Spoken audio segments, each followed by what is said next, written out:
Olá, sou João Roberto de Toledo Quadros, DRE 113038461, e estou aqui fazendo um vídeo justamente sobre a parte de filosofia de direito, no qual quero analisar a junção do trabalho de Hannah Arendt, a liberdade para ser livre, com o filme A Liberdade Azul, do diretor polonês cujo nome eu não consigo pronunciar. Vamos começar com uma análise primeiro da minha cosmovisão. Eu sou cristão, não sou cristão de boca, sou cristão que acredita no processo de conversão, no processo de encarnação de Deus em Jesus, da morte pelos nossos pecados, da ressurreição em carne e verdadeira. Então eu sou um cristão que poderia se dizer ortodoxo, e a minha cosmovisão é essa. Lendo a palavra de Deus, que eu reconheço ser a palavra de Deus na Bíblia, também se fala muito de liberdade lá, mas eu quero destacar um ponto importante do ponto de vista do apóstolo Paulo, quando ele escreve em Romanos a situação de se sentir preso. Ele diz assim: o bem que eu quero fazer eu não consigo, né? O dar para os outros o que eu quero fazer, eu não consigo. Ele diz que essa prisão tem a ver com a condição do homem de não estar alinhado a Deus e suas colocações. Então, Paulo está dizendo que o homem que não está alinhado à vontade de Deus, no sentido de fazer aquilo que é da vontade de Deus, está preso. E o que isso tem a ver com Hannah Arendt? Hannah Arendt escreveu esse livro, A Liberdade para Ser Livre, que é, na verdade, uma palestra que ela deu em 1968, né, se não me falha a memória da leitura do livro, e, na verdade, 66, desculpe, em que ela estava discutindo revolução e liberdade. Então, ela fala de liberdade sobre dois aspectos importantes. A liberdade como um processo, primeiro, de libertação, e depois a verdadeira liberdade. E ela faz essa diferença. A libertação é o processo em que as classes oprimidas, aquelas que se veem oprimidas pelos opressores, conseguem, entre aspas, se libertar, seja por uma ação política, seja por ação da força. E essa libertação, ela causa uma catarse, positivo, negativo, que se não for para o próximo processo, que a gente chama de liberdade, o processo de libertação se esgota, e aqueles que se achavam livres, na verdade não são livres, continuam presos. Um exemplo clássico são os negros americanos. Teve a independência americana, a Revolução Americana, que não conseguiu, naquele instante, causar o efeito de libertação para os negros escravos, só conseguindo isso através de uma guerra quase 100 anos depois. E mesmo depois da libertação, a catarse foi negativa, porque gerou uma acomodação dos estados, né, que formam os Estados Unidos, de maneira que o apartheid social só começou a ser questionado mais 100 anos depois, em 1960, 61, 62, com Martin Luther King, Malcolm X e outros, que começaram a entrar a questionar o segundo processo da libertação, que é o que Hannah Arendt chama de processo de liberdade, que é a capacidade de se tornar visível dentro da esfera da sociedade, dentro da esfera pública em que você se encontra. Então, o que Hannah Arendt fala é a diferença entre o processo de revolução, aquele que leva até a liberdade, e aquele que só consegue atingir libertação. Ela, por exemplo, fala que o processo de libertação da Revolução Francesa foi muito mais eficiente que o processo de libertação da Revolução Americana. Só que o processo da Revolução Americana levou, mesmo que tenha levado 200 anos, a um processo de liberdade das classes mais oprimidas, que eram os escravos. O processo de libertação da Revolução Francesa teve uma ação, uma libertação, uma catarse, entre aspas, positiva, porque o povo se empoderou logo. Mas o que aconteceu? A classe burguesa, a classe média, que detinha o poder intelectual, transformou a Revolução Francesa no terror. E mais tarde, ela fracassou ao voltar para o espaço da ditadura de Napoleão e depois da monarquia de Luís XVIII. É interessante uma coisa que ela coloca, que eram as pessoas que chamavam-se Luís, mesmo sendo da classe oprimida, né, dos aldeões, dos plebeus, no terror eram perseguidas, só por ter esse nome. Era catarse, o ódio extremo a quem oprimia. E gerou o quê?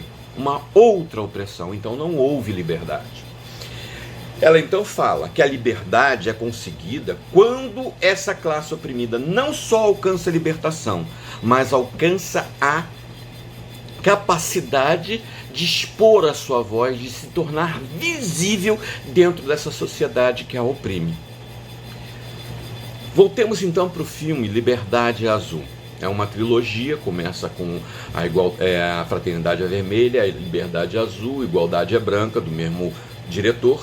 No caso da Liberdade Azul, a atriz principal, Juliette Binoche, de quem eu tenho uma grande admiração, e ela se encontra num processo de prisão.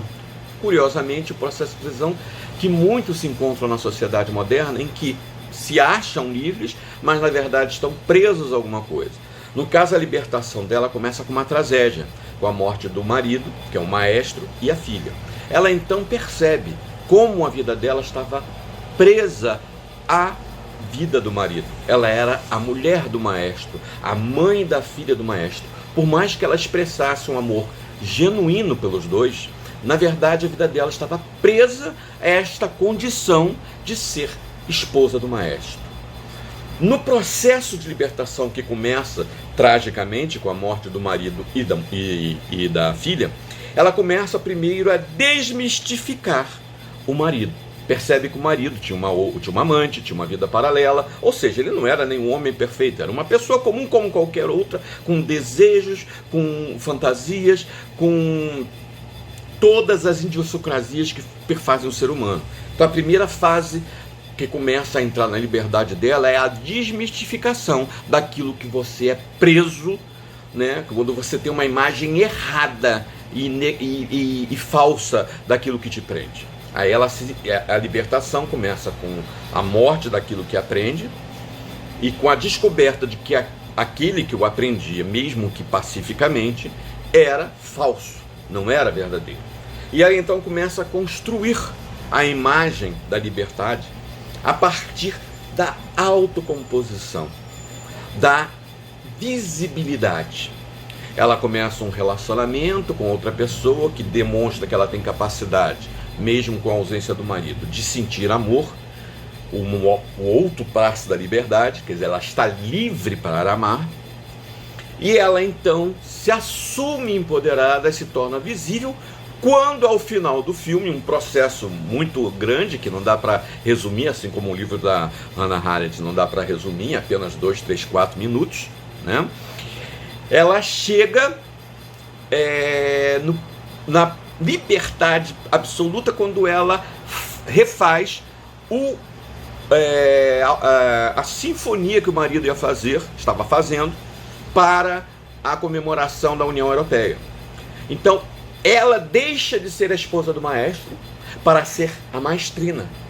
Deixa de ser a filha, a mãe da filha do maestro, para ser a mãe daquela menina. Ela deixa de ser a sombra do maestro para assumir a sua posição de liberdade e se tornar visível. Dessa feita, então, ela expõe a obra dela para ser orquestrada na comemoração que o marido ia fazer. Não mais o marido faz, mas ela faz.